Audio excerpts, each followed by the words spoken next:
To order. May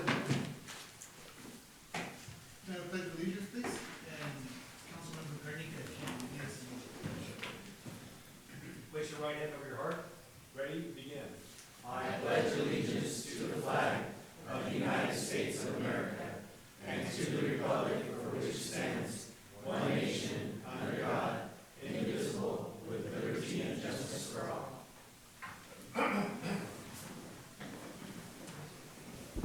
roll call. Mayor Mendez, Present. Mayor Pro Tem Garnica, Present. Council Member Brogy, Here. Council Member Villaseñor, Here. Council Member Rodriguez. Here. Thank you. And I'm going to call for approval of the agenda, but before I do, we are not going to have closed session today. So can I have approval of the agenda as amended? So moved. Okay, we got a motion. Can I have a second? I'll second. Okay, we got a motion and a second. All in favor? Aye. All right. Thank you. Motion passes unanimously. Thank you. Moving on to number 5, presentation. 5A, Ventura Regional Sanitation District. Welcome. Thank you, Mr. Mayor, council members. Thank you for having me, staff. Manuel Menjeras, thank you. So let me see if I can get this presentation for you. And I want to say thank you to Anna. Anna's done a great job getting me here in the city of Fillmore. So welcome. I am the newly hired general manager for the Ventura Regional Sanitation District. And I want to say thank you to Councilwoman Villaseñor for bringing me here and getting me here. So thank you for that. And so I'm going to present to you all and the public what VRSD, as its acronym is known, is for and what we're about, and just give you a brief presentation. So Ventura Regional Sanitation District is governed by a 9-member board of directors. The city of Fillmore is one of those board of directors. Councilwoman Villaseñor is on that board and is our existing or current chair. She was our vice chair last year and is doing a great job for the district.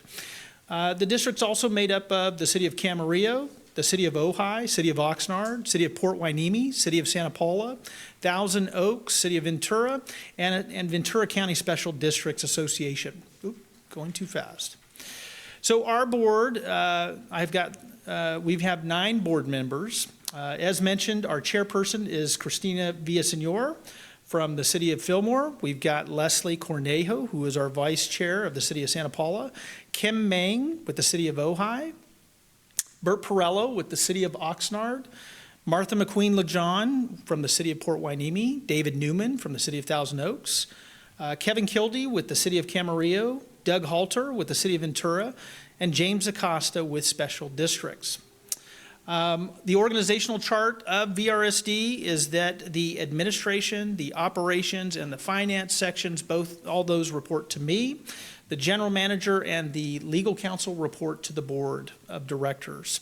So let me talk a little bit about our water and wastewater services. For the city of Fillmore, we can provide pipe cleaning, inspection, electrical and instrumentation repair, mechanical maintenance installation, manhole rehabilitation, industrial painting and coating, water system operations, wastewater collection and treatment, environmental monitoring, and technical and administrative services. So we do provide a wide range of sanitation services. The district was initially formed in 1970, and this was a part of the mainstay of its services. And we'll get into kind of the other side of the services that it provides as well. The district provides it's about a $3.6 million revenue budget for our water wastewater services. And so now I'll talk about our landfill. In 1970, the Ventura County Board of Supervisors had given all of the landfills to the Ventura Regional Sanitation District. Those landfills before you are Santa Clara, Coastal, Baylord, Ozina, Tierra Rajada, and of course, the beloved Tolan Road landfill.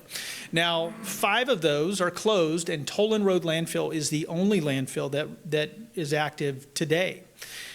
This is a map, and obviously Highway 118 is not that straight east to west, but for our purposes, this gives you an idea of VRSD Tolan Road landfill.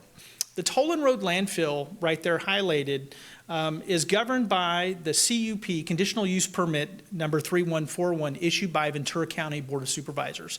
This permit states that the landfill itself has certain permit requirements it's got to meet to stay in operation. Really serves the western side of Ventura County, not the eastern side, and we'll get into a little bit of that. But the landscape that you see there, there used to be Chiquita Canyon landfill. It's currently closed. Then we have the Waste Management Simi Valley landfill. That's a private, Chiquita's private. And then we've got Republic Services Sunshine Canyon landfill. And then we've got the only other government publicly owned landfill, which is LA County with Calabasas. So conditional use permit number 3141 is issued again by Ventura County. This service coverage area stipulates it's the western area of Ventura County from Toland Road landfill west. And municipal solid waste must be transported by transfer trucks from solid waste transfer stations or material recycling facilities, otherwise known as MRFs, except for waste generated in the cities of Santa Paula or Fillmore. So there is a niche for the Toland Road landfill that is for specifically the city of Fillmore and the cities of Santa Paula. So keep that in mind, of course. The Toland Road landfill takes in right now about 1,200 tons of municipal solid waste per day. We are open no longer on Saturdays. We're now open Monday through Fridays, about 270 days operations a year. The revenue at Toland generates about $18.5 million of operation. And that is on the lowest gate tip fee in Ventura County. If we look at Simi Valley landfill right now, Simi Valley landfill is charging about $100 a ton per at their gate fee. We are not. We're somewhere in the order of just under 40, about $38 a ton. So gives you a little bit of an idea of what we're looking at there. So here's what we have produced and what we have shown our board. Please note that we won't provide anything to any of our member agencies unless it's first given to our board first. And so what we have here has been given to the board. And what this says is that with that 1,200 tons that you see in the blue column on the left, we think that our estimated site life is about 14 years. 13 and a half, or 14 years if we average up. And so, but that 14 years can also be increased by different operational techniques that we can do at the site to enhance compaction and airspace, and as materials are covered with alternative daily covers. So right now we're looking at 2040 is the anticipated closure of the Toland Road landfill. So if we go back to that map, if in fact in 14 years the Toland Road landfill were to close, the city of Fillmore would be directly impacted by that closure. The residents here and the haulers that serve this community would have to take their waste, presumably to Simi Valley landfill, which I just let you know that it's about over $100 a ton right now, or just at that, depending upon what contract is given. So this is something important to note, that right now for public facilities are the least expensive for landfill. They're not a for-profit, they are a for-service for fee-based, whereas your private haulers or not haulers, but your private contractors for these landfills may in fact be a for-profit, right? So Chiquita Canyon landfill just closed, and that exacerbated this issue of landfill. And so really what it's going to mean is that Toland after 14 years is either going to need to expand or it's going to close. And if it closes, we would anticipate that rates would in fact go up. So this presents the problems, or one of the big challenges that our chair and our board at the district is facing. It's a very big problem. So Councilwoman Villasenor has got a lot on her plate at the district, and we're excited to have her with us because we need her input as we go forward to speak not only for all of you, but also the residents and the community here at the city of Fillmore. So here's our rates. I won't go into this, but this is our opening. We're open Monday through Friday for the public. The public can come in and see us 7 to 3, 7:30 to 3. And here is our phone number is 805-658-4655. Our website, www.vrsd.com. And so this is my contact information. So if any of of the staff or anyone would like to reach out to me, that's my information there. But I want to thank you for the opportunity to listen to me, and thank you for having me. Thank you for the presentation. Thank you. Yeah, I've got a question. So thank you for the presentation. I just noted, I saw something that looked like solar panels in a couple of the different slides. Is that what those are, or is that something I'm not looking at it correctly? That right there? Yes. That is actually not solar panels. Those are state mandated liners for the extent and the height of the side slope of the landfill. So trash and dirt will go up and line up in layers and shifts against that liner that's there. So it's a state mandated liner. Does look like solar panels though, for sure. And that is Toland, that is cell 4C. That's the cell that we're currently operating in. It is a 91 acres that we have to place trash in a 216-acre site. So a lot of buffer lands around it and things of that nature.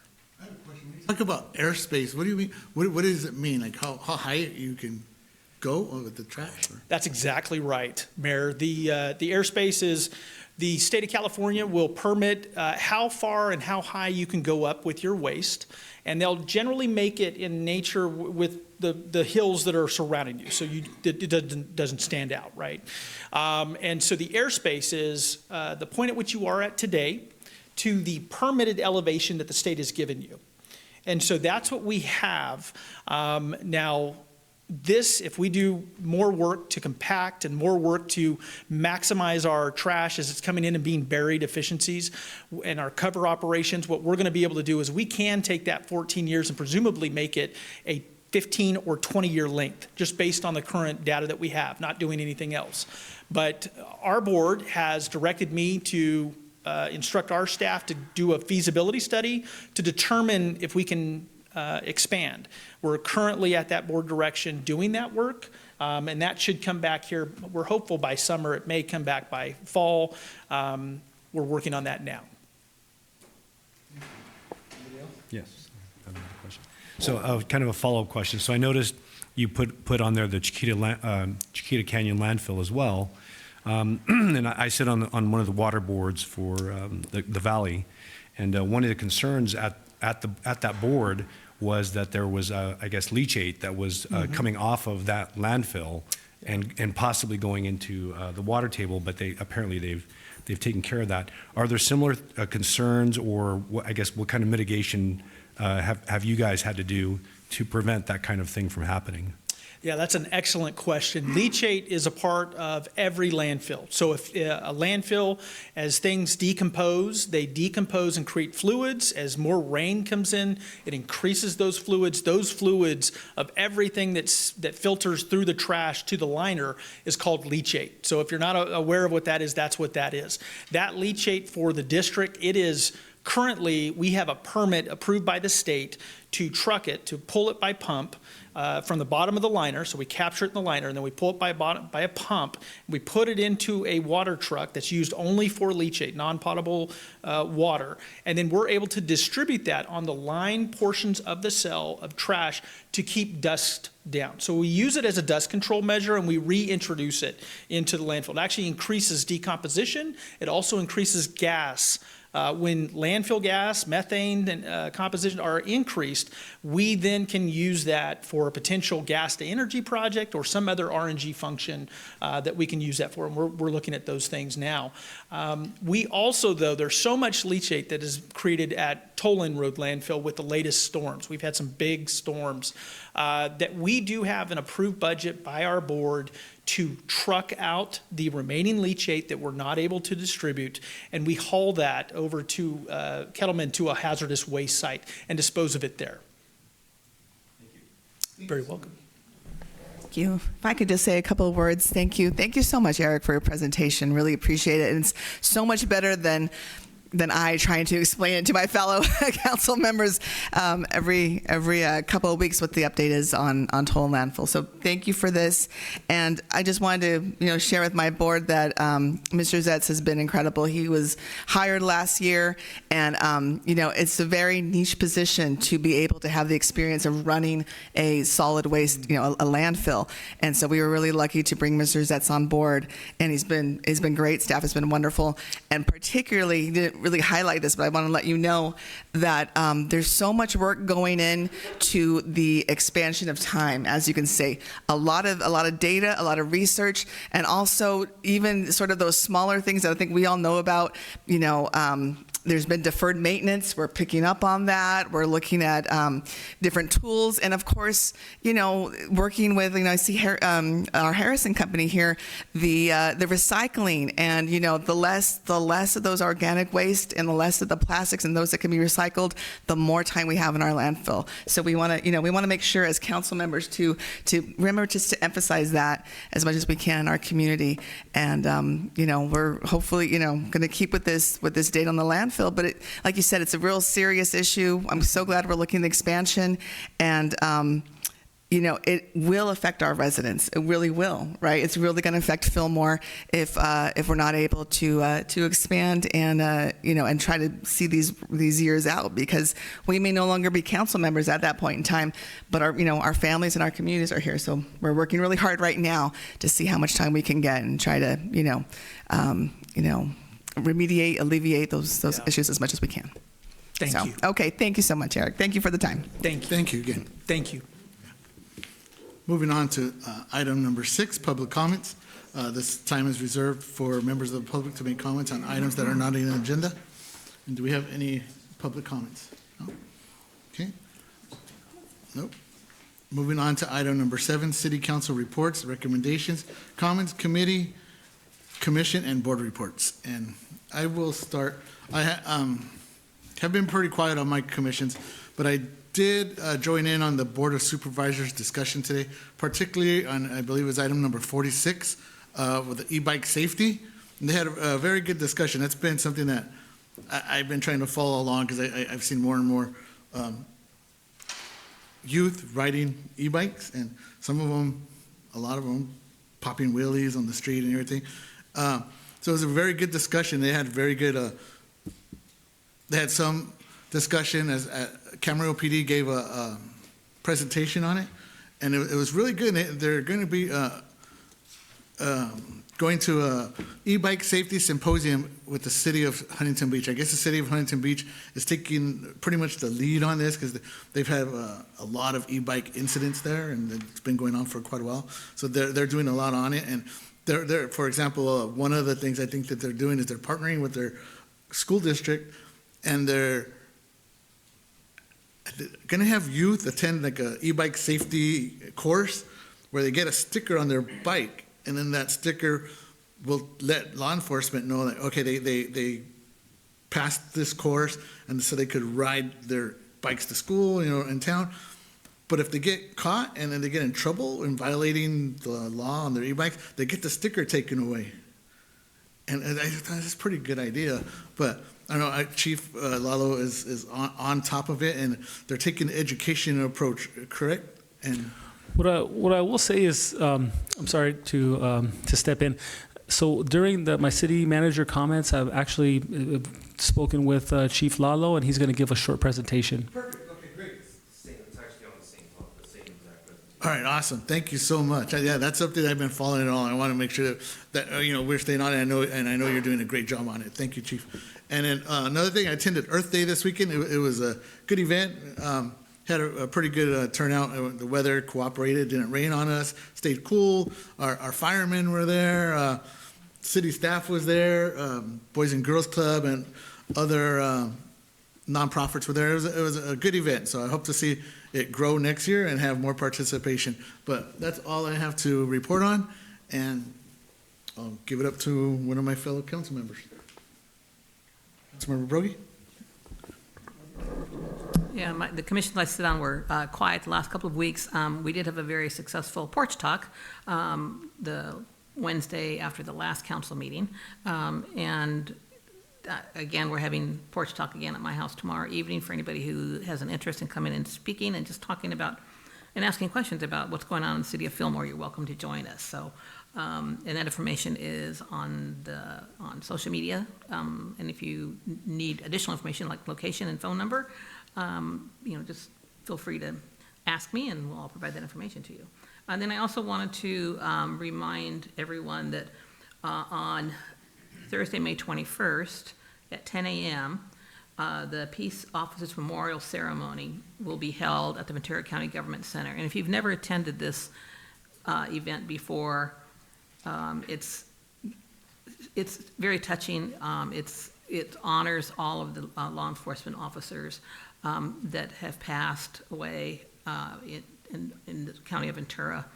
And I've been several times. I've had the fortunate opportunity to work at the government center for several years, and every year the event, they bring tears to your eyes. They name every single law enforcement officer who has passed in the line of duty. It's just, I encourage you to attend. So that's at 10 a.m. on May 21st at the government center, and it's right in the front on Victoria if you're wondering where specifically to go. So that's all I have. Councilmember Villaseñor? Yes. All right, thank you. Just a couple of updates. Mr. Zetz did a great presentation on the, I don't save my update there on the Ventura Regional Sanitation District. He did a great job. So today, actually, I attended a training. This is in coordination with speaking, this is something that's on the agenda today, regarding Crimson and Pipeline. There is a organization, it's sort of a training organization called Paradigm, and today I attended an event called the Coordinated Response Exercise, and Chief Garola was also in attendance along with our firefighter, Mr. Coda. And so this was really great because it brought together first responders, Public Works Department. The invitation also went out to elected officials, and I'll just let you know that there's going to be more of these trainings available. So I'm going to be in touch actually with VCOG and see if they can spread the word about this and have the invite go out. And it was really an overview of in cases of emergency, in cases of pipeline bursts, leaks, earthquakes, fires, whatever it may be. Our first responders and are the pipeline operators, who in our case, we're talking Crimson's on the agenda and I believe they'll be moving forward. Are they in communication? Are they in communication well? Is there our OES, right, our emergency services, is everyone, basically on the same page about how to get to these potential disasters and to mitigate it right away. So it was really great. Thank you, Chief, for being there and for Fillmore representing. And I think it's just something that all, council members and elected officials should know. This could happen anytime, and, this could happen in our community, and are we prepared? And I'm really glad to say that when the trainer sort of asked multiple questions about, so are you doing this in your county? Are you doing this in your community? Do you have good communication? The answers were all yes, yes, yes. And, immediately if there's any kind of issue with the pipeline, no matter what may be, whether it's crude, gas, flowing through it, our first responders are absolutely right away in touch with the pipeline operator, and they work together. So it was very reassuring, and it was just great information for me to learn. So glad to be there today.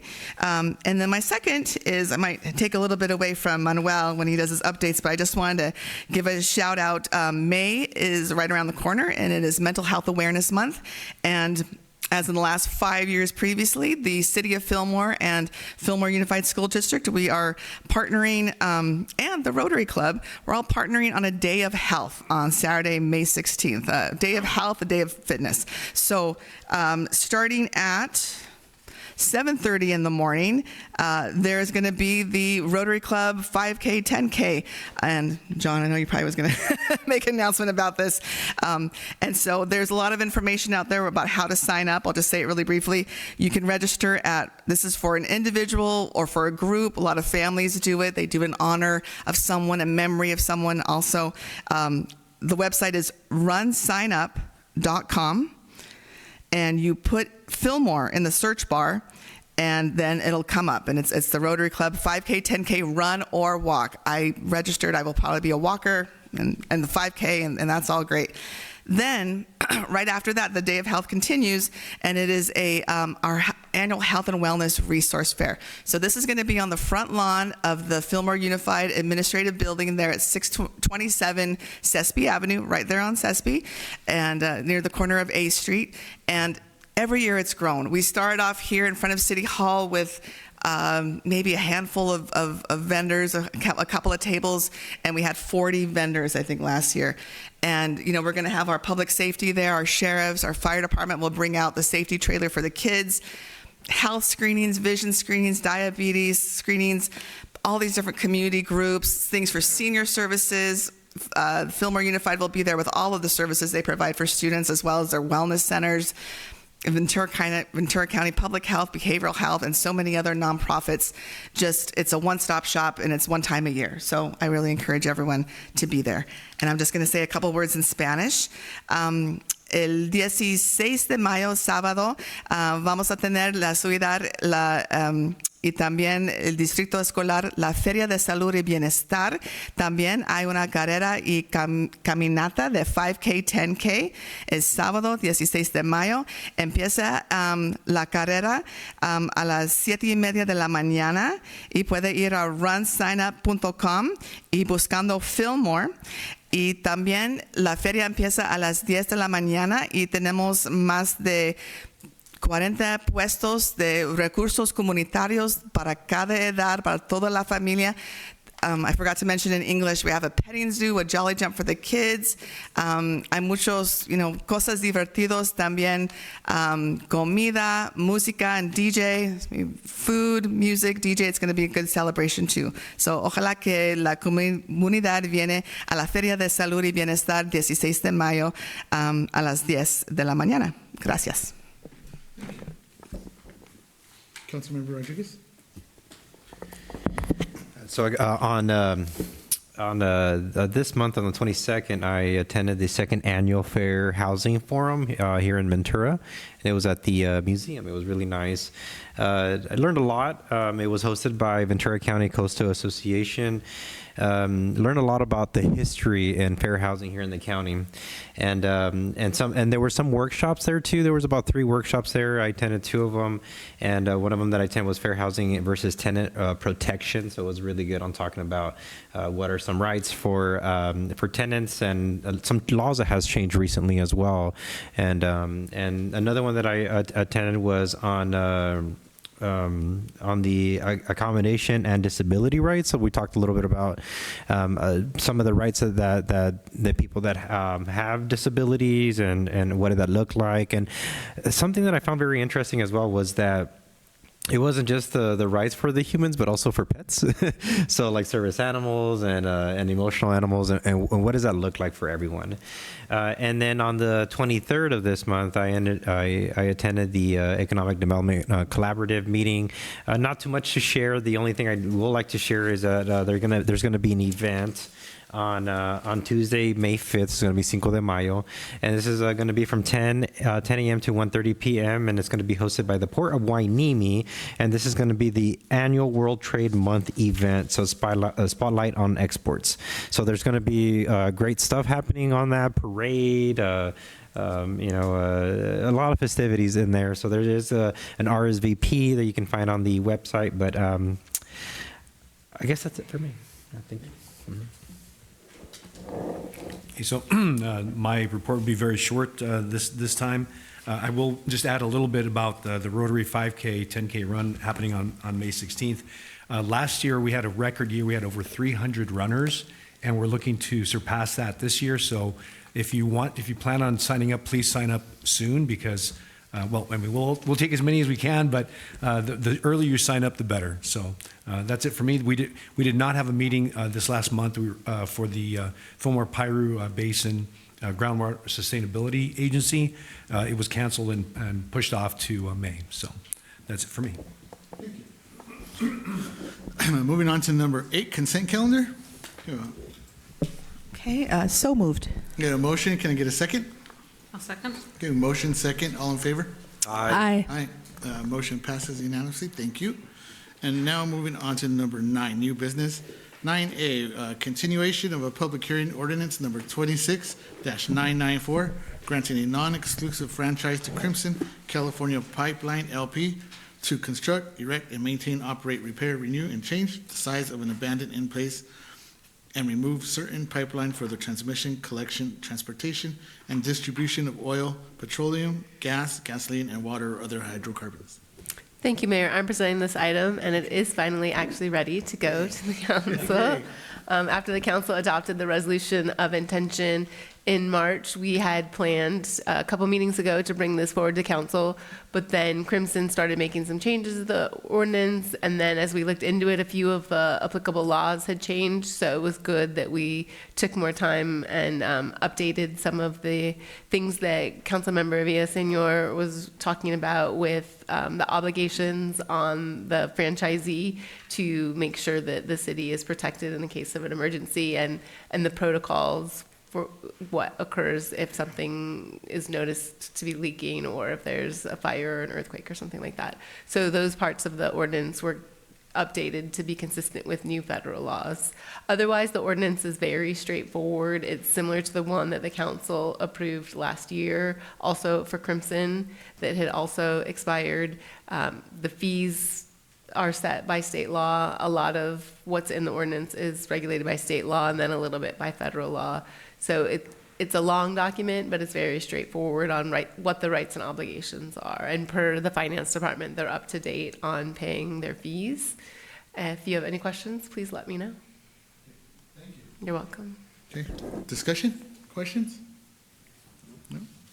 Well, if there's none, I'd like to entertain a motion, please. If you could just open the public hearing. At this point, I'll enter the public, open the public hearing. Okay? And there's no one here, so can we close it? Okay, I'll close since there's nobody here for the public hearing, I'll now close the public hearing and entertain a motion. So moved. Okay, we got a motion. Is there a second? I'll second. Okay, we got a motion and a second. Do we have to read the ordinance or no? Just title the ordinance. Okay. Okay. Do you want to read? Okay.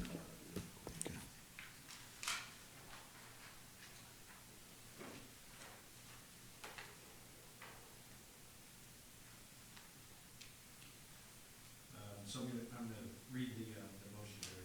This ordinance of the City of Council of the City of Fillmore, California, granting a non-exclusive franchise to Crimson California Pipeline LP to construct, erect, maintain, operate, repair, renew, change the size of, and remove certain pipeline for the transmission, collection, transportation, and distribution of oil, gas, and water or other hydrocarbons.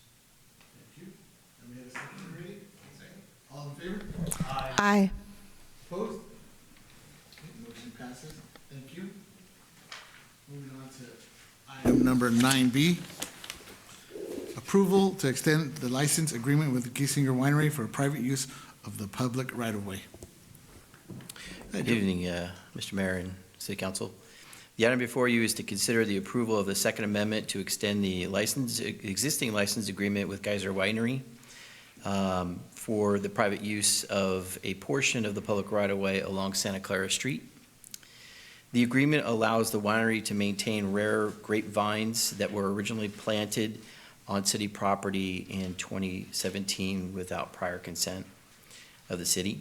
To address the situation, the city initially entered into the license agreement in June of 2017, permitting continued use of the land under defined terms and conditions, including full maintenance responsibility by the property owner.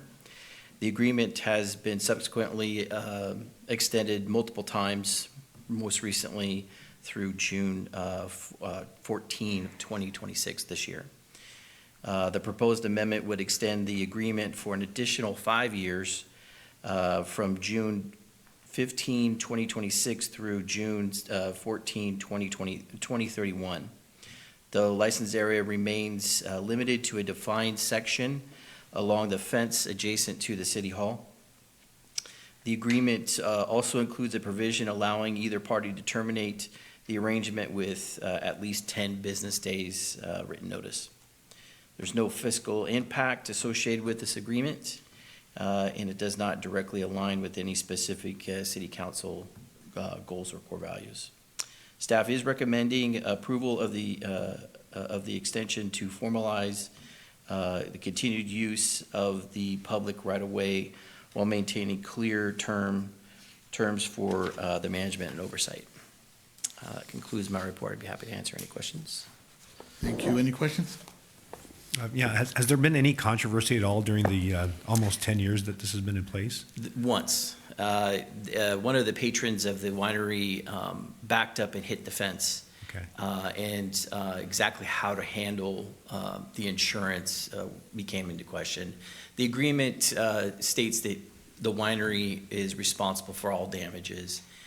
So it really should have been us kicking back the claim on city property and kicking it over to the winery to conduct the repairs, collect the responsible party's insurance. And they reported it. It wasn't like they were trying to get away with something. But we ended up taking in the insurance, and I don't recall the exact situation or what transpired, but the winery did not want to be a part of it, and they really should have been the one that handled the repair. Okay. But that was the only thing. It was minor, but we know how to deal with it in the future. Okay. So it's clear in the future if that happens again, we know who's doing what to whom. They are responsible. Okay, great. Yeah. Okay. All right, thank you. Go ahead. Yeah, Joe, I'm just wondering, considering the, it seems like it's such a non-issue, is this something that we can handle with, at the city level as opposed to Bring it becoming to an council? agenda item? That's a question for our city attorney. Yeah. We have authority for the city manager to accept conveyances to the city, but we don't have the opposite. But we could give her the city manager that authority to sign minor property conveyances like this. I would think so. Okay. Just- We would have only had 2 agenda items to discuss. No, it does seem like it's such a minor issue that, Right. and are there really grapes out there now? I haven't seen it. Probably not seen until any. the fall, I would think. I haven't seen Yeah, I mean, usually fall's harvest time for grapes, right? Yeah. So- I don't know, we've got a lot of grapes in our backyard. Not ready to eat yet, but a lot growing in. Okay, thank you. Yeah, if I could just make one comment, I mean, I think I've seen those grapes out there. I think it's beautiful. I wouldn't be opposed to seeing more of that. I don't know if that would cause legal issues, but definitely I think, they add something to the character of that area. Right. Can I entertain a motion? Okay, I'll move that the city council approve the extension of the license agreement with Geisinger Winery for the private use of the public right-of-way. Okay, we got a motion. Is there a second? Second? Okay, motion second. All in favor? Aye. Thank you. Okay, motion passes unanimously. Thank you. Moving on to item number 9C, adoption of plans, specifications, and cost estimate for project specification numbers 24-03A and 24-03B, 2526 pavement rehab and preservation projects. Roxanne. Thank you, Mayor Mendez and City Council. Good evening. Good to see you all. So, pavement. Yay, right? So I'll walk you through. You have the full staff report before you. Just ask if you have any questions. So the project recommendation is to adopt the plan, specs, and cost estimate and authorize us to advertise for construction bids. So where we are right now is we've got it designed. We want to get it out to bid. We need your help to do that, right? So this project is kind of doubled in size of our normal project because the 24-25 preservation project kind of came down the wire, trying to secure $300,000 of the, what we call CRISA non-STIP funds, which is the Coronavirus Response and Relief Act. They were originally federal funds that was $300,000 that would be very expensive for us to spend because we'd have to go through all of the federal documentation and it follows the project all the way through. And it's like we'll give you $300,000, but whatever you spend it on, it's going to cost you 40% more, you know, and I'm like, well, that's not helpful. So we had told VCTC, it's not really enough money for Fillmore to engage. Can you make it local? And they said, no, we can't. And then they came back 6 months later and said, I think we can. We got Caltrans because a lot of the smaller cities were saying, we can't even spend that. It's not helpful. So they did transfer it into local funding. So the good news is that the CRISA is non-STIP, meaning non-surface transportation program. So we've got $300,000 from that plus $300,000 of local funds to make a $600,000 slurry. But by the time we got that agreement in place, it was the end of the fiscal year, and so I just combined it to this fiscal year. And then we normally bid it out more like January, February, but we've been playing with Director Belomo and adding parking lots and different things and getting other grants spent, and we've kind of got a lot in the grocery bag tonight, so I'll go through it with you one at a step. But basically, we're doing a preservation project, which is a separate bid from the rehabilitation project. And so the rehabilitation project is going to include like grinding overlay and something I call ARAM, which is the asphalt rubber aggregate membrane, which is like a chip seal with rubberized sticky stuff. And then the slurry seal will slurry seal streets that are in better condition that just need a new, the emulsion surface. But also some of those streets where I put down the asphalt aggregate membrane, the ARAM, will slurry on top of the chip seal to make what's called a cape seal. So we've got a number of different things going on, but preservation and rehabilitation is the name of the game. So your overlay is your rehabilitation, your slurry seal and cape seal is your preservation. We've also got concrete repairs like upgrading curb ramps to be current ADA accessibility and other ADA upgrades, using our DAP tracker and making some progress. Every time we do paving, we upgrade for accessibility. And then we have variety of streets all over the city and several city parking lots. So here's the map. The green is slurry or cape, and the red is grind and overlay. And so you'll see basically all of the neighborhoods south of the 126 from east of C Street over to Clearwood on this side of Pole Creek. I'm gonna, if I haven't done them recently, we're gonna do them now. And they're either gonna be cape or slurry because most of those streets are in pretty good condition. And then north of the freeway, we've got that first neighborhood, which is like Waterford Lane and those streets in there. Those need to be ground and paved. They're pretty far along, kind of like Village Square was, and so we're gonna bring those up to par. And then on that north side, that is Shields Park parking lot, which we're overlaying. And we're gonna do a little repair on B Street where it meets the freeway. That's that little tiny red dot in the middle. And where Sonic is going on Orange Grove Avenue, Sonic is gonna pave that southern part from their alley down to the freeway, and I'm gonna pave from the alley north. So all of Orange Grove will be buttoned up when Sonic opens, which will be lovely. And then you can see the green parking lots on the parking lot behind the police station and the alley on Main Street. That's that big green box is that parking lot.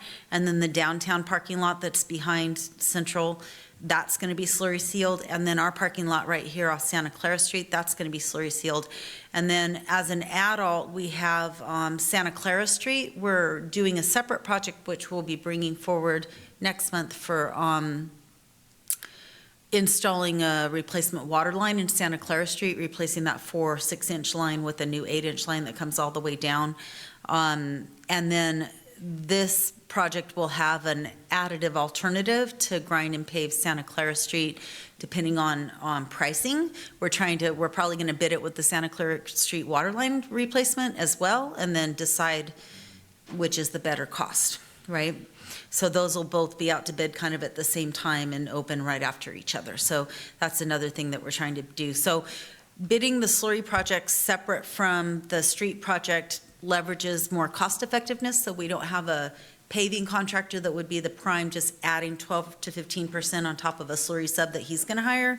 And it also keeps the CRISA non-STIP project in the same scope that I applied for when I went after that money. It was a $600,000 slurry project. So that's the work. Sure. Going back to, I don't know if I missed it, what's the little red sliver on the east side where all the greens are? There's a little It's another pothole repair. Oh, that's the bridge. I didn't mention it. You're right. So the green bridges, when you go into Mountain View, there's a couple of potholes in the decorative PCC concrete. We're going to fix those with this project. Good question. Thanks for asking. I missed that one. And there's another little street repair out here on Santa Clara Street. Sure. Mm-hmm. The bridge. Can that address, so when cars are crossing the 126, that's a turning lane going right? Mm-hmm. A lot of cars, and I think it's almost caused a few accidents, don't turn, they actually go around the cars making the left. If there's a car making a left, it holds up traffic there. So some cars, instead of turning right, are going around and going straight. So Oh, they're using that lane to get around. Try to get across, it's almost caused a couple of accidents there. So there's no error. Hey, Lalo, did you hear that? We can coordinate. Thank you for bringing that up. We'll take a look at it. We can see whether or not it can be a striping, but when there's a left turn queue, I could see sometimes people get impatient, and I don't know if we can structurally, but we can talk about that. Okay. I don't want to get off topic here, but just, Sure. I want to ditto exactly Ditto. what our mayor said. Okay. And I go through that intersection very frequently, and there have been some very close calls because people don't want to wait in the left-hand turn lane to go straight across, and they're making that right-hand, and they're in the right-hand turn lane only, but they shoot across, and it's frightening to go that way. Okay. So, yeah. Well, we can take a look at whether or not we can redo the lanes to have it dedicated through from the left and we'll take a look at the turning movements, and I'll work with the sheriff's department on that. Yeah. Yeah. Yep. Lots of school traffic. Okay, thanks for bringing that up. Okay, so project structure. The spec number is 2403, and I split it into A for the rehabilitation project and B for the preservation project. So like I say, they're two separate bids. The one thing I wanted to mention on the 120, on the rehabilitation, which is the overlay and all of the concrete work, we're going to have an additive alternate bid for Santa Clara Street, like I mentioned, but I also, right now, the draft that's on your staff report, I only have a Schedule A and then the adult. I think I'm going to pull the ADA stalls that are to be built behind the city hall in the parking lot and put them as a separate bid, Schedule B, and then structure the bid where the base bid for selection of the low bid will be A plus B, but on award, we'll reserve the right to award A as the base bid. And then you could either do A plus B plus adult or just A, or, any combination thereof. But the base bid would be the low bidder for bid A plus bid B. And then we can decide, once we have all the prices, God bless you, once we have all the prices on the next conversation we have about this, on the consideration of award, what we want to actually award. So I'll be making that change and getting it approved by the city attorney before we advertise. We'll be adding a separate bid schedule for the city hall stalls, which I forgot to mention on the map, but I've got a slide coming. So, and then the slurry seal is really straightforward. It's just all slurry seal, but some of the streets being slurry sealed have recently received the ARAM, and it'll be a cape seal once the slurry is put down, and other streets are just slurry.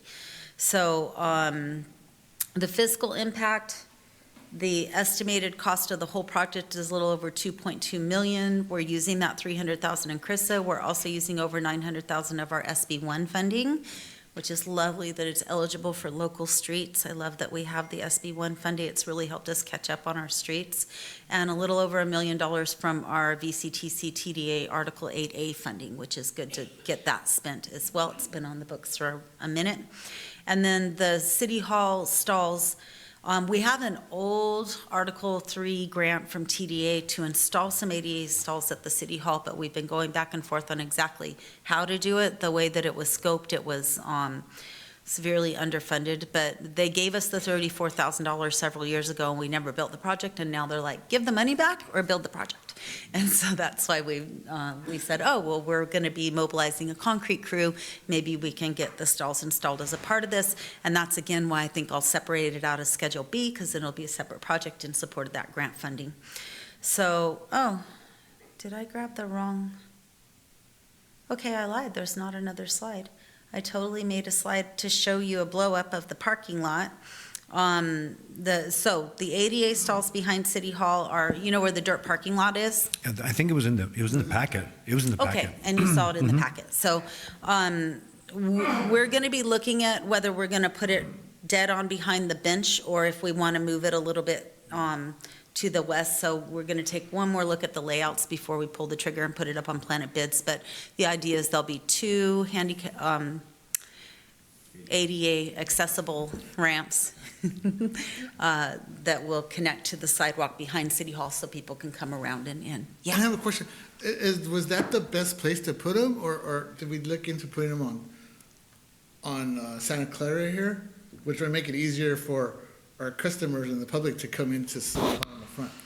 instead of We having had to a walk full around? study when we paved Santa Clara. We looked at that because there was that old asphalt lump that was an old-fashioned kind of ADA that wasn't really accessible.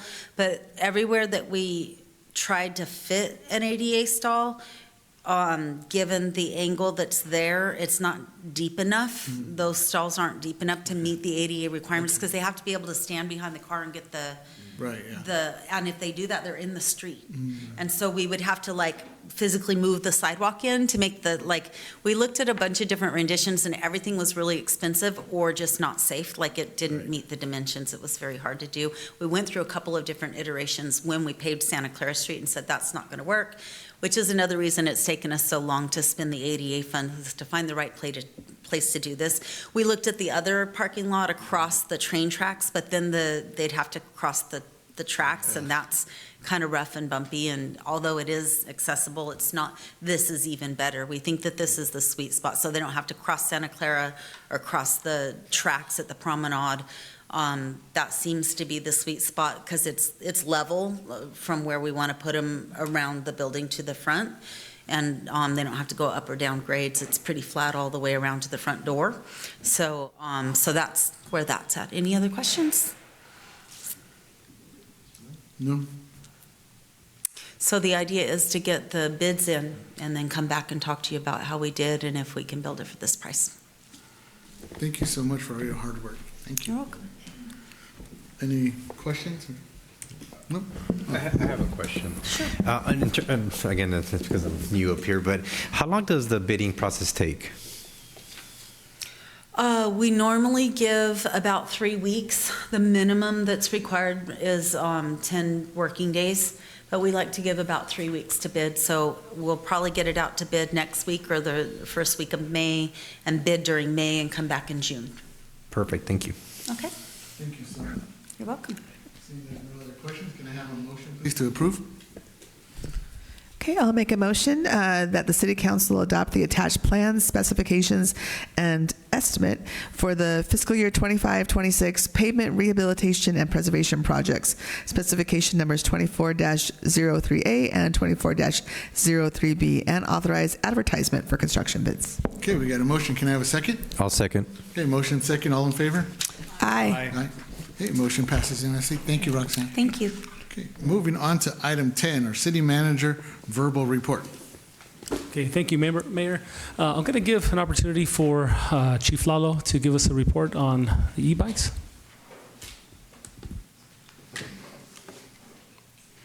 There it is. Thank you and good evening, Mayor and council members. I will be brief because I think we're on record to getting out of here early. So just a little background. So Supervisor Jeff Gorell's office and the staff reached out to Sheriff Freihoff a short time ago and recognizing the e-bike safety concerns throughout the entire county, not just in his district, but everywhere. He requested we have a conversation and eventually a presentation on e-bike safety. Specifically, he was requesting to figure out the trends that we're seeing around the county, different jurisdictions, what we're doing to mitigate some of the safety concerns going on with e-bikes, and then in the future, what are we doing to prevent these things? So Commander Tennyson took the lead on that. He put together this presentation with input from all our contract cities, including Fillmore. And this is a presentation that the mayor was talking about that the commander gave this morning with Detective Bradley Borden. I also attended the meeting myself. It was a great presentation, a lot of information. This stuff is super complicated, and so I wanted to, be involved and get that knowledge in my mind. So that's kind of how this thing came about. So I'll go through it briefly and then answer any questions that you guys may have. So why it matters. Rapid e-bike growth has created opportunities and challenges, right? They're a great resource for our kids. They're great for people to move around, to commute to school, to practice for our kids, whatever the case may be. But with that, we also face some challenges, right? And some of those are unsafe riding behaviors, like the ones mentioned by the mayor earlier, traffic collisions, and pedestrian and vehicle conflicts in the roadways, on sidewalks and whatnot. And then again, the confusion over the laws and the classifications of the bikes. There's a lot to them, and so you really gotta dig into that, especially as a parent, to figure out exactly what it is you're purchasing for your kid, and knowing that you're purchasing the correct e-bike for your kid. Again, increased youth ridership, right? I think we can all agree that we want our kids to be out and about enjoying the beautiful weather out and about in our entire county, right? We want them to ride to practices and, different events going around the city, but we want them to do it safely. Some of the stuff that was discussed, the speeding, the weaving through traffic, ignoring traffic signals, all that stuff is on the rise. Again, not just here in Fillmore, but really everywhere in the state for that matter. Traffic collisions on e-bikes continue to increase, and I'll show you that here shortly. E-bike modifications are a huge problem that we're having, and I'll get into the different classes of bikes, but there's a lot of people doing modifications to these bikes, which when they do that, take them out of the class that they're designed to be, and that's what makes them dangerous, especially when you're talking about the modifications that increase the speeds on these bikes. It makes it harder for you guys to know which ones are. Correct.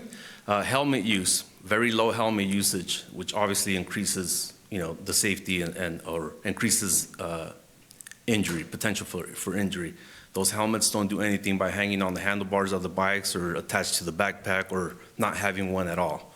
And there's been several examples around the county, especially, over the weekend, the unfortunate death of the 13-year-old who was riding the e-bike and lost his life. So that's a huge one, and it has a lot to do with just the parents being involved and enforcing that on their kids.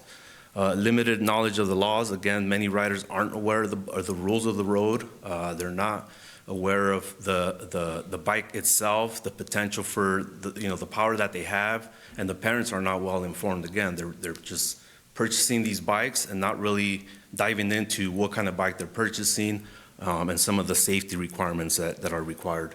And environmental damages. You see kids all around town, riding on grass, planters, and just damaging property when they shouldn't be doing that. Again, all our jurisdictions here for the sheriff's office anyways provided some data to Commander Tennyson, and this is what they, over the last 3 years, what the traffic collisions involving e-bikes kind of entail. So you can see for Fillmore, last year we had 4. I can tell you I was at one of those incidents, and 2 of those crashes involved the same kid on the same bike. So again, parents need to educate their kids, be more involved, and really hold them accountable. We've had one so far this year, early March, but hopefully with some of the stuff we're doing, we can keep those down as low as we can. All right, e-bike basics and classes. I'll go over some of the different classes here briefly. Then I'll touch on the one that's kind of the bigger problem for us here in Fillmore. So class 1 is just your basic pedal assist bike, right? Which is the ones that the council approved for us to purchase a couple years ago. Essentially, they have a battery and a motor that only helps you as you pedal the bike. So if you're not pedaling, the battery packs or the motor is not doing anything. It's simply assisting the rider while you're pedaling. A class 2 bike has a pedal assist and a throttle. So it has the same feature as a class 1 bike, which assists the rider as you're pedaling. However, you don't have to pedal on the bike because it has a throttle. So you can literally just use the throttle on it without pedaling until the battery dies. Some of these, they last several hours, so you can ride quite a bit on those bikes. The class 3 is a pedal assist only. However, that one has a maximum speed of 28 miles an hour. And I'm sorry, I didn't touch on the other ones, but the class 1 and class 2 have a max speed of 20 miles an hour. Class 3 pedal assist bike has a 28 mile per hour top speed, And that one, it does have some different requirements to ride that. So for example, for that one, you have to be 16 years or older to ride it. You have to wear a helmet, and you can't have passengers on it. The e-moto bike, those are essentially the little motorcycles that you ride, that you see around town. We've only seen a handful of them here around town, but those are not allowed to be ridden on the street or anything like that. Yes, sir? And one thing I think that I found interesting during the presentation, and it makes it challenging for you guys, is I didn't know that some of the manufacturers, they add the pedals on those e-moto bikes to make them look like they're regular class 1 or class 2, which throws you guys off. Correct. There's a lot of, I wouldn't say a lot, there's some manufacturers that are catching on to the different laws or the rules with these bikes, and so yeah, they do. They sell an e-moto bike and they add the pedals on it as a prop. Basically, so like if a cop's rolling by and they see the bike, it's got pedals on it, at first glance you think, oh, that's not it's a legit bike, so we're not gonna stop it. But we're catching on, just like they do, we catch on too, and so we're catching on to what they're doing. But yeah, that is something they do. The modification for the speed is also a big thing, right? It's super difficult to see at a glance if they've modified that bike to go over the 20-mile-per-hour limit on those bikes. But there are ways that our traffic units and deputies are digging in and figuring that stuff out. So we're making some headway on that. But the e-moto bikes, they're not street legal. You can't ride them just like you would any other bike. Those are strictly for off-road use. I think we've towed maybe 2 of them recently. One during spring break, a kid riding it out here at Central Park, and the parent had no idea that that bike was not, he wasn't allowed to ride it in public. Class 2 bikes. So this is where we're seeing, and really across the entire county and in most jurisdictions, is the Class 2 bikes, because it's the most prominent bike that kids want to get, right? If you're a kid, you don't want a Class 1 bike because you still have to pedal for that, right? So you want the easy bike. You want that Class 2 bike that you don't have to pedal on, has a throttle assist, and so that's what parents are purchasing. And just to be clear, e-bikes are perfectly fine. I like them. I think they're enjoyable, but again, it comes with some responsibilities, not only from the driver, but from the parents. So Class 2 bikes are where we're seeing most of our incidents take place. People are modifying the engines, and they're somehow, some way making them go, 30, 40 miles an hour sometimes. So that can obviously create a problem, as you guys can imagine, if there's a young kid on the bike like that going that fast, and on top of that, they're not obeying the street signs or riding on sidewalks. So it really does create some issues. So a couple of things we're seeing on those too is double riding. There's vehicle codes laws that apply to double riding, and essentially you can't do it unless the bike is equipped to have a passenger on there, which includes a separate seat for that passenger and foot pegs for the passenger's feet. Most of these bikes are not equipped for that. Even though they might have that long banana-looking seat, it's still not compliant with the vehicle code for passengers. So current efforts, and again, I think Erica has probably shared a lot of the information on some of the stuff we're doing, but we're essentially doing everything that the other jurisdictions are doing as far as using facts and data to really focus our efforts on things that are taking place here in the city. Education, school assemblies, bike rodeos, communication, and PSAs. We work closely with the school district. We've conducted a couple of e-bike presentations at the middle school.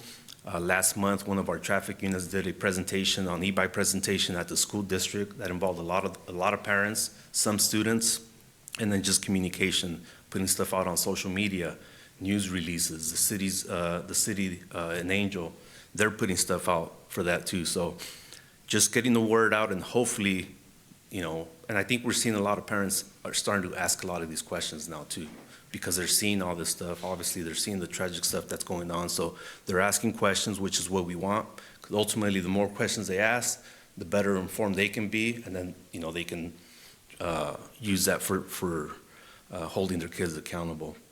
Partnerships, again, with the schools and our community partners here. We don't have them here, but I know Camarillo, for example, is in contact with the retailers that sell e-bikes in town.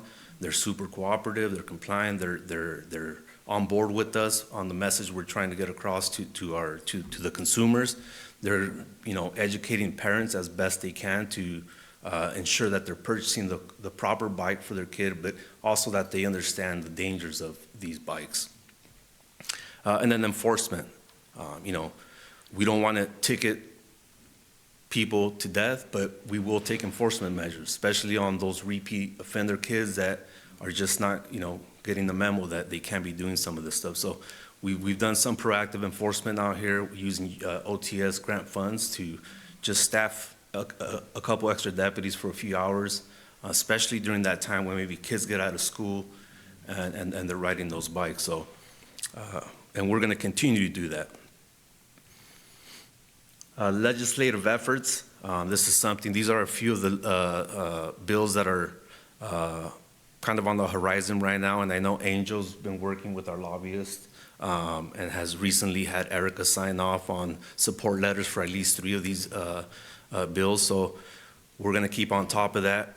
The plan right now is to just kind of see what these bills look like, what passes, what doesn't, what other jurisdictions are doing, and then get some real data that's going to work and then apply it to what best works here for our city. The road ahead, again, just, strengthening partnerships with our school. We're going to continue those efforts with communities, businesses. Again, we don't have them here, but again, Camarillo's doing a great job with that, so we'll keep an eye out to see what they're doing. And just education efforts through the school district. We're going to keep pushing stuff off on social media. Our traffic unit right now is working on a new video that they're going to provide to everybody. We can push that out so that people, have the opportunity to view them. And then just target negligent behavior. Again, it's not the bikes themselves; it's the people riding the bikes that are not abiding by the rules, and they're being reckless, quite honestly. And it's not safe for them. It's not safe for other people walking, other people riding their bikes, motorists. It has the potential to create traffic problems out there. Monitoring emerging legislation, like I said, the goal right now is just kind of keep an eye on everything, what's going on, and then adjust what we're doing here, what's best going to work here for us based on other jurisdictions. I know the mayor mentioned Huntington Beach. They're having a symposium on May 13th, I think it is. Bradley Borton, Detective Bradley Borton, he's really our expert when it comes to e-bikes. He was asked to be on the panel, a panelist there, so he's going to go there and do that, and then again bring back that knowledge, and then see what we can do. I got a call Sunday night from a parent asking about e-bikes. Hey, I bought these 2 e-bikes for my kids. I'm concerned, this and that. I had to call Detective Borton because he is the expert, and I wanted to make sure I passed on the right information. So, and I think that's it. Just in closing, I'll just tell you guys that, again, e-bikes I think are fun. I am not against them. I don't think a lot of people are, but we really do need to make sure that riders are abiding by the law, by the rules of the road, and parents absolutely need to be more involved in decision-making when it comes to, one, purchasing the bikes, but also addressing negligent behavior with their kids, because we want them to ride, but we want them to be safe. So, and I think that's it, unless you guys have questions. Thank you so much. It's a great presentation. Councilmember Brogy. Thank you very much. That was really informative, and I have an e-bike, and there's a lot on here that I wasn't aware of. I do wear a helmet. That's good. I abide by all the laws.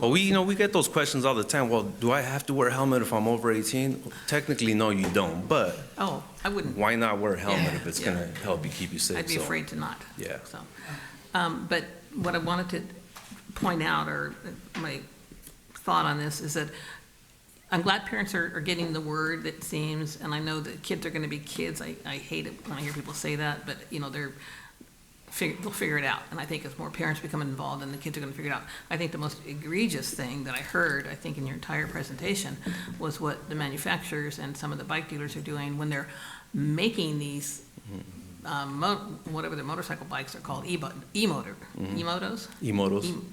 By putting pedals on them. To me, I mean, the parents might just be ignorant, but it seems to me that the people that are doing the additional, adding these features to disguise the bike, Yeah. motorcycle, to look like an e-bike is horrific. Yeah, absolutely, you're right. Yeah, and I know we don't have any dealers or manufacturers here in Fillmore, but I'd sure like to stay on top of what's happening elsewhere in the county on that. And I think they need to be shut down, period.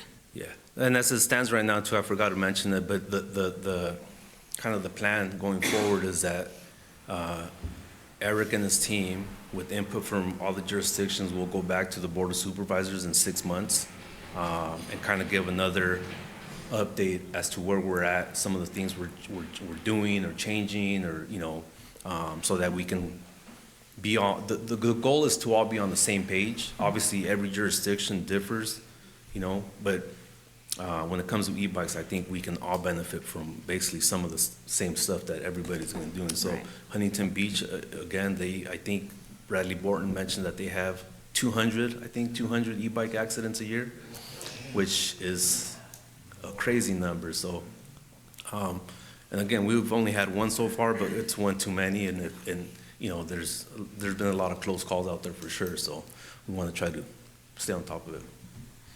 Thank you. Quick story. So I wear my helmet all the time too, but one time I didn't wear it and I went to Red Engine and somebody saw me. They're like, "Oh, the mayor doesn't wear his helmet." I say, "No, I'm gonna wear it." So now I wear it all the time. Like, I don't want to get caught. I wear it all the time. So I'm gonna set the example. The eyes are always on us, Mayor. The other thing I'll touch, and I think what the detective mentioned today at the Board of Supervisors meeting that I think is catching some attention, especially with the parents, is that effective January 1st, actually, of this year, there's a vehicle code that got amended that allows the towing of e-bikes that are out of class or altered in any kind of way. And so and they've towed several of them. So if they tow that, we tow it just like we would a regular motorcycle or a car, right? So now, if the parent wants that bike back, they got to come to the PD, get a release form from the station, which I think we charge in the city, it's $130, I believe it is. But then they got to go to the tow yard and pay the towing fees and the storage fees for there, which, you know, you're talking $1,000 by the time. So is it worth it? And so parents are getting upset because they're buying these bikes, they're getting taken away right away, and then that money's kind of it's gone. Commander Tenson told me a story just yesterday, actually. He towed an e-bike. He stopped the kid on the e-motorcycle, no helmet. It was an e-motorcycle, can't be riding it out there. The kid said he bought it on Facebook Marketplace for $3,600. And, you know, the dad was upset and was like, we just bought this. The guy that sold it to me told me it was legal. Well, you know, you can't, I mean, you have to do your homework. You can't just buy this stuff. So, yeah. Right. Yeah, thank you, Chief. So I'm not sure if it was part of the legislation that was listed, but these modifications that are made, you know, I'm hoping that somewhere there is some legislation about these retailers, right? Of, you know, where these modification kits, are they sold? You know, are people doing this? You know, are the kids, or, you know, some doing it in the garage? Or are they taking it to some place? Yeah, you know, it's being done. Yeah, I don't know if any of these are applicable to some of that stuff, but I mean, when these things first came out, I know for a fact there's websites that were selling like pedal kits to add to your e-bike or to your e-motorcycle. You know, you can just purchase them and put them on there. People were makeshifting pedals to put on there. So it's just like anything else. You know, they'll find a loophole somewhere and try to exploit that as best they can until they crack down on it. So. Okay, great. And then just for people who, you know, people want to know, like, you know, we see some really dangerous behavior going on. We see a lot of wheelies. We see, you know, just flying down the street, and then people rubbernecking kind of looking like, oh my gosh, and being distracted driving too, right? If you're seeing someone come flying by you either from behind or facing. So, what's the message out to our community? Just focus on your driving first and foremost, and if you have time and you're able to report it, obviously we want people to report stuff. Okay. The more people report it, the more we can get out there and try to enforce some of these things. But just like, unfortunately, like a lot of other stuff, is they don't report it. Maybe they complain to somebody about it, but we never get the calls for it. Right. Although we have been getting a lot more calls for that. And then lastly, I'll say, I am not by any means the expert on e-bikes, but anybody can stop by the PD or get a hold of me somehow, and I will make sure that they have whatever resources they need to figure out if the e-bike they have is okay to ride, or if maybe they need some educational material for their kid that they're not getting somewhere else. We'd be more than happy to provide that. Okay, great. Thank you. Yes, sir. Hey, Chief, great job on the presentation. Thank you. As the other council members have said, it's a topic that has come up a lot in discussions. So just to kind of finish off with a question that hopefully you can answer. So my understanding of the vehicle code is that basically any bicycle has to be on the road, not on the sidewalk. Is that correct? No. Okay. So there is no vehicle code that prohibits a bicycle being ridden on the sidewalk. Okay. With that said, is if you are riding on the sidewalk, it's, you should be considerate of other people that are on the sidewalk, people walking on the sidewalk. And I'll also add too that the city of Fillmore does have city ordinances that prohibit riding on sidewalks. Okay. But it's only in specified areas and with signage erected. Here in Fillmore, we do have that, and it's primarily on Central. Downtown, yeah. Downtown area. Okay. And then there's also a subsection for that applies for private properties. Okay. Where business owners don't want that type of activity, they can erect the signs, and that'll be enforceable for on the city side. So, But those same rules apply for both e-bikes and regular Yes. bikes, right? So Yes. the same rules. So basically, I guess the bottom line is, if they understand the rules for a regular bicycle, they should be following the should. same rules Correct. for e-bikes, right? going the same Okay. direction of traffic, stopping at stop signs, stopping at intersections, things like that. Okay, great. Thank you for that. But Chief, that's only for e-bikes 1 and 2, though, classifications, right? I mean, Correct. 3, right?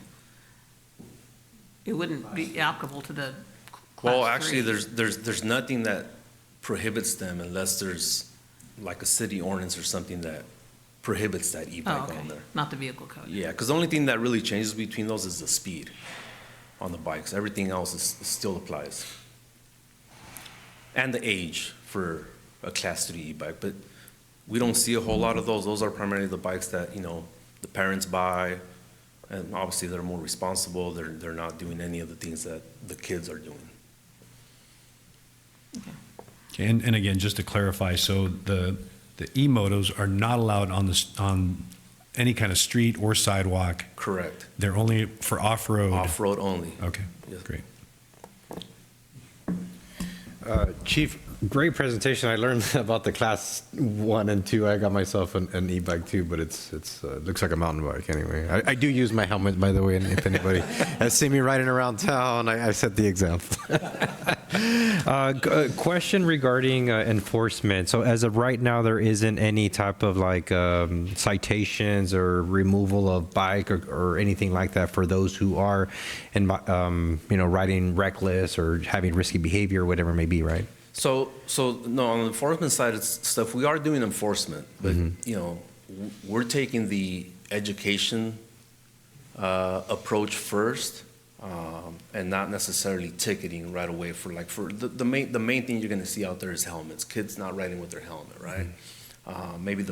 We try to make an effort to contact the parents, say, hey, your kid's out here riding a bike with no helmet, you can get a fine for it, and ultimately the parents obviously pay for it. And we try to take that approach. Now, on people that we run into on a regular basis, then we would probably start issuing citations. The towing of bikes right now that's primarily more for the e-moto bikes and not necessarily the Class 2 bikes.